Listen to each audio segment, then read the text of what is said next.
2025 Porsche Cayenne GTS First Drive, another tasty slice of Porsche SUV. Parsing a Porsche for every pocketbook. 2025 Porsche Cayenne GTS.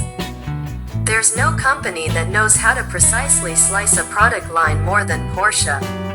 Just look at the myriad variations of the 911. And that kind of clinical categorization carries over to the 2025 Cayenne GTS. In price, it fits pretty perfectly between the Cayenne S and the Turbo e-hybrid.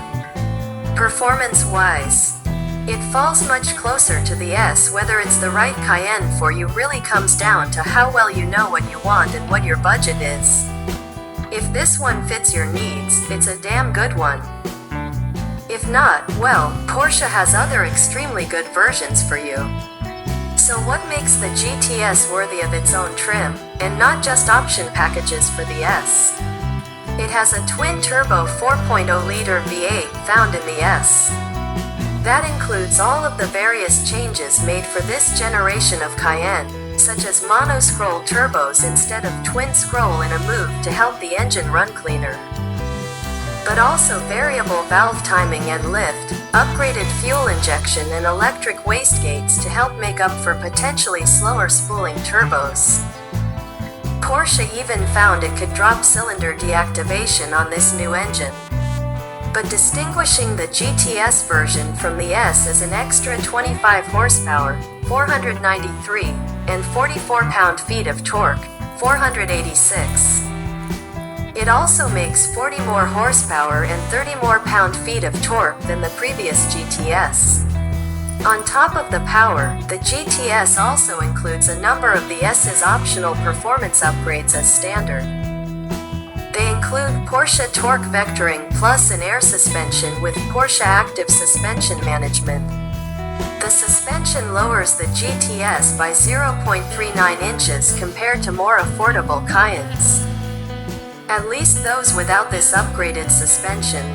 For extra performance, customers can add rear-wheel steering, Porsche Dynamic Chassis Control and carbon ceramic brakes. Of course, those are available on the S too. The coupe version also has a unique lightweight sport package on offer with less noise insulation, a carbon fiber roof and different center exit exhaust.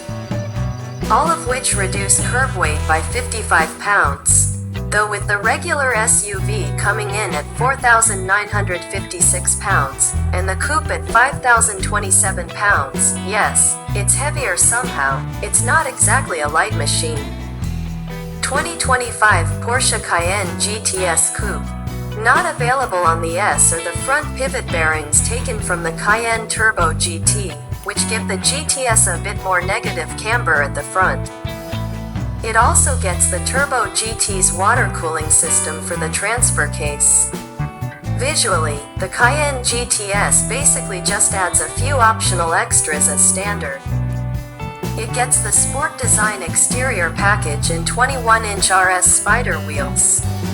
Inside, it does get standard 8-way adjustable sport seats that aren't offered on the S, though the 14-way ones can be optioned on the lower model. You'll have probably noticed that a lot of the features of the GTS can simply be added to the S, and that obviously presents the question, why not just option up an S? The reason is simply that you would be spending more money and end up with a little bit less. Building out a Cayenne S with the same features the GTS gets standard. With the exception of exclusives like the transfer case cooler, front suspension bearings and extra power, you'll end up with a price tag of $132,095. The GTS starts at $126,895. So the GTS is actually a bit of a bargain, in an obtuse way. Or at least, comparing the most comparable versions.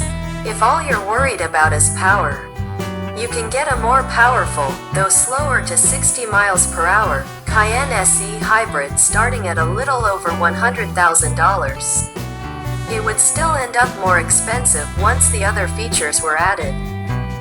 But with more power and also some electric range. But we're really digressing. Let's get back to the GTS.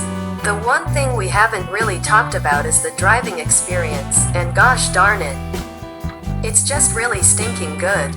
Obviously, the Cayenne is a great base to start from, and with the GTS getting a bunch of choice options, it becomes easily one of the best driving SUVs you can find at any price. Our test example was the regular-bodied SUV, but with rear-wheel steering, Porsche dynamic chassis control and carbon brakes added.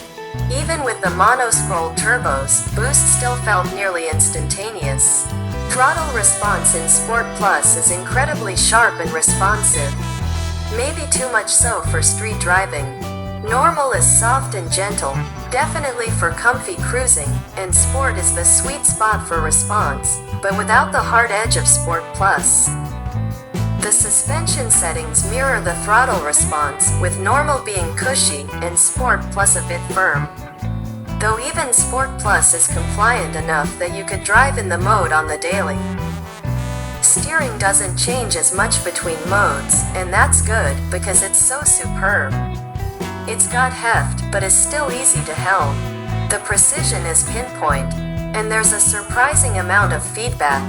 The chassis itself is tight and predictable. Traction was copious, and when the rear end started to take over, it came in very smoothly and controllably.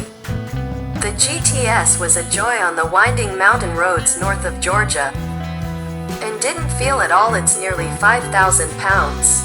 And the firmly bolstered seats were very welcome, keeping us in place and also providing some great general support, which my recently sprained back really appreciated. They were the standard seats, too, so don't feel like you need to upgrade. Like any other Cayenne, the GTS also has a somewhat conservative-looking interior, but with exquisite build quality and switchgear.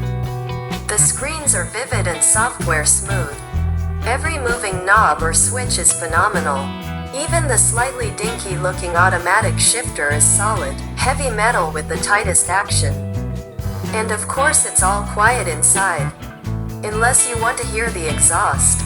The Sport exhaust can add both real and synthetic rumble, plus carefully applied pops on throttle lift.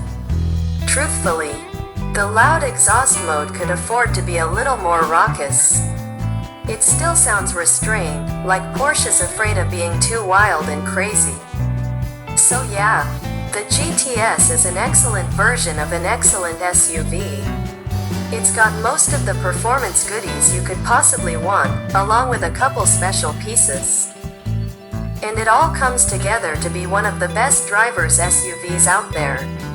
So if you have the coin, you can't go wrong with it.